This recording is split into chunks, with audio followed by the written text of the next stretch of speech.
आजचा दैनिक Manna. Praise the Lord. नवा दिवस नवी आशामध्ये आपण सर्वांचं मी स्वागत करीत आहे.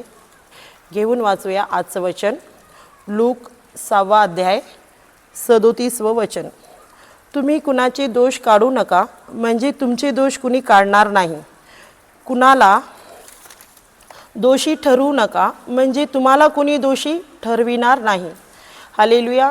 देवाच्या लोकांनो, आज देव आम्हाला काय बोलण्याचा प्रयत्न करतो ते बघूया. ह्या वचनाद्वारे आपल्याला कुणाचे दोष काढायचे नाही. कुणाचे दोष, ज्यांनी आपली निंदा जरी केली असेल किंवा आम्हाला वाकडं बोललं असेल, आपल्या घरातले फॅमिली मेंबर असो, बाहेरचे असो किंवा अजून कुणी असो, आपले वैरिका असं ना, त्यांनी जरी आपल्याला काही वाईट बोलले असेल किंवा मनाला अशा गोष्टी लागल्या असतील त्यांच्या, तर त्यांना आपण हालेलुया वाईट बोलायचं नाही आणि त्यांचे दोष काढायचे नाही की त्यांनी आपल्याबद्दल एक चुगलीपणा हा एक गोष्ट आहे की चुगलीपण करायची नाही.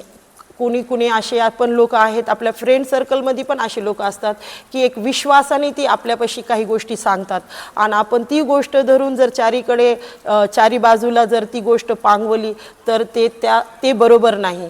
तर ते विश्वास समोरच्या मित्राचं बी आणि ठेवणाऱ्याचं बी विश्वास आपल्यावरनं मोडतो. तर ह्यासाठी आम्हाला देव काय म्हणतो की आपण कुणाचा दोष काढायचा नाही.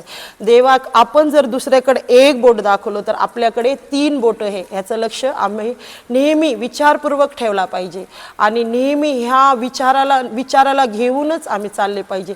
देवाचं वचन आहे की तू आपल्या डोळ्यातला लठ्ठा काढ तर तुला बाकीचं सर्व काही व्यवस्थित दिसेल. तसं आपण आपल्या डोळ्यातले सगळ्या गोष्टी काढून टाकले तर दुसऱ्यांचे चुका, दुसऱ्यांचे काही हे असतील ते आपण दिसणार नाही आणि कुणाला दोष लावण्याची गरज पडणार नाही. देवाच्या लोकांनो, जर कुणी तुमच्यावर विश्वास ठेवून असं काही बोलला असेल तर ते विश्वासाला जपण्यासाठी आपण देवाकडे प्रार्थना करू. तो जर वाईट जरी असेल तरी देवाकडे आपण प्रार्थना करू.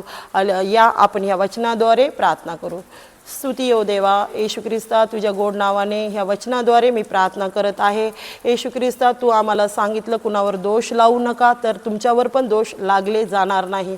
हालेलुया. आम्ही कुणावर जर दोष लावला तर तू आमचे दोष मिटवणार नाही. देवा, आम्हाला असं बनव की आम्ही कुणावर दोष न लावला पाहिजे, कुणावर हालेलुया कुणाची चुगली केली नाही पाहिजे आणि आम्ही दुसऱ्यांना क्षमा केलं पाहिजे. जरी त्यांनी आमचा खूप मोठं हालेलुया नुकसान जरी केलं देवा, तर हालेलुया आम्ही त्याला क्षमा करून ते विसरून झालं पाहिजे. ते मनात न ठेवण्यासाठी देवा, या वचन ऐकणाऱ्या प्रत्येक बहीण भावांना तू आशीर्वादित कर आणि त्यांच्या मनाला पण तू निर्मळ कर.